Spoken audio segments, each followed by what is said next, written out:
into the industry, and we're starting to see now great interest from ranchers and farmers in looking at the feed efficiency of their herd. And I understand that you've been working on some kind of extensions of that same technology, as you mentioned, to look at cattle behavior and maybe as a means of monitoring health and perhaps diagnosing disease early in the process, maybe quicker than we could do using some of the conventional methods. That's correct. We've taken our technology to the feedlot now and also to the pasture.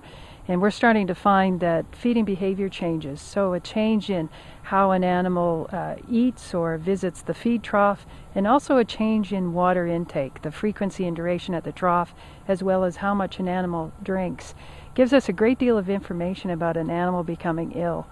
And we have seen that we can identify at least a behavioral change about 4 days in advance of visual symptom expression and about 24 hours in advance of a body temperature change. So that's very early in the disease path. And what we think is if we can pull these cattle early and if we can effectively treat cattle early, that maybe we'll change some of the costs of treatment as well as have a much healthier herd.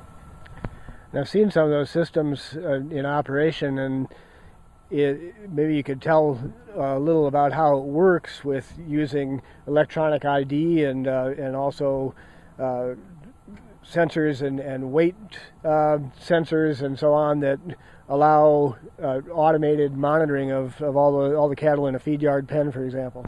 Well, what we've been doing is we've taken the RFID tag, and these are the typical tags that a producer might use in some of the breed association programs and elsewhere.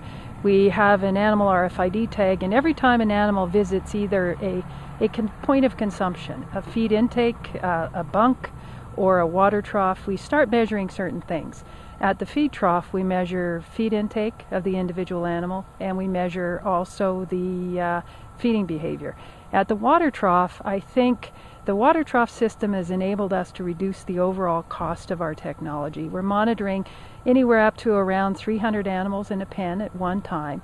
And when they come up to drink, we have a partial body weight scale that's measuring the animal's weight gain and water intake each time he drinks. So about 8 to 12 times per day, we're getting an accurate weight measurement, an accurate look at how that animal's gaining and how he's drinking. And all of that data gives us a number of things. It enables us to early detect change in behavior, which correlates to disease. And we also can optimally market cattle when the cost of gain begins to exceed the value of gain.